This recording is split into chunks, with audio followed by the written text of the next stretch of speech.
We all have this picture in our heads of the Italian Renaissance, right? High art, incredible innovation, all these brilliant thinkers. But what if I told you that for a whole lot of people, it was actually more like a zombie apocalypse? That's what we're digging into today. Now, that sounds like something straight out of a modern horror movie, doesn't it?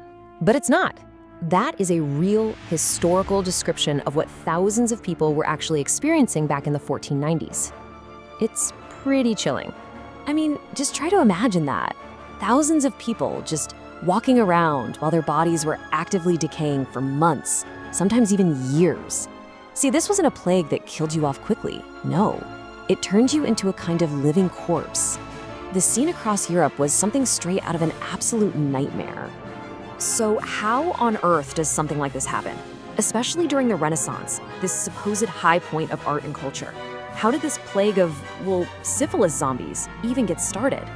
Well, it all kicks off with a power vacuum and a big invasion. Okay, so picture this. It's early 1494 and the King of Naples dies. Boom!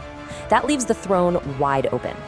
Over in France, King Charles VIII sees a golden opportunity. He puts together a massive army. We're talking 30,000 soldiers, marches down into Italy, and by the end of the year, he's taken the city of Naples. Now here's the crucial detail, the part you really have to pay attention to. This wasn't just a French army, not at all. Charles had mercenaries and soldiers from all over Europe, from Spain, Switzerland, Flanders, even from Italy itself.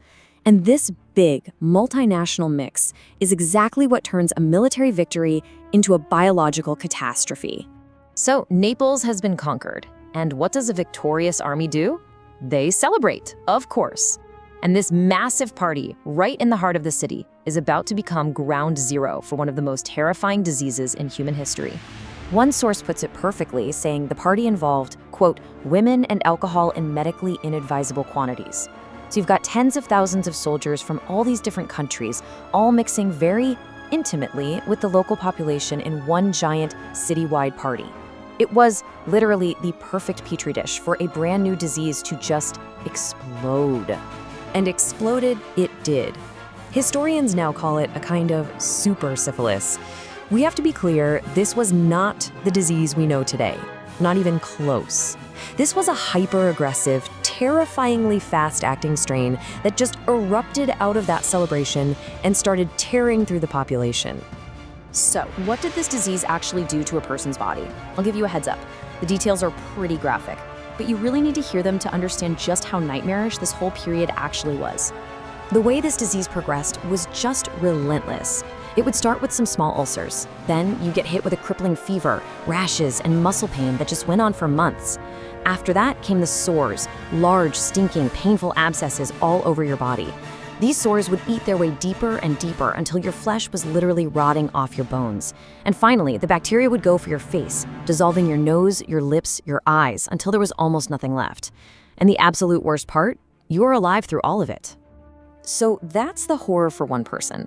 But what happens when that army, the one that started it all, is finally forced to leave Naples and go home? Well, that's when this localized outbreak goes global. When the army was eventually kicked out of Italy, those soldiers didn't leave the disease behind them. They carried it with them. That same thing that made the armies so effective, its international makeup, became the very engine that spread a pandemic across the world. Think about that for a second. The outbreak started in late 1494. By this year, just a little over 25 years later, the disease had already crossed continents. The speed was incredible. What people started calling the French disease had spread from that one party in Naples to infect most of Europe. And it didn't stop there. It had already reached Africa and Asia. It was a true global catastrophe, a walking nightmare that had spread across the entire known world. So what's the big takeaway from all this horror? It really comes down to contrasting that romantic image we have of the Renaissance with the grotesque, absolutely terrifying reality of what daily life was actually like for millions of people. We think of the Renaissance, and we see high art, brilliant innovation, and deep philosophy. But for so many, the reality was a world of syphilis zombies, rampant disease, and just unimaginable suffering. Behind every beautiful painting was a world in agony. It's a pretty stark reminder that the good old days we tend to romanticize were, in this case, a literal walking nightmare. All those beautiful sculptures and soaring buildings were built against a backdrop of unimaginable pain and decay. And it really leaves you with a final thought. If this was the reality hiding behind the Renaissance, what other horrifying truths are hiding behind the sanitized stories we're told about history's other so-called golden ages? And if you enjoyed the video, please subscribe and like.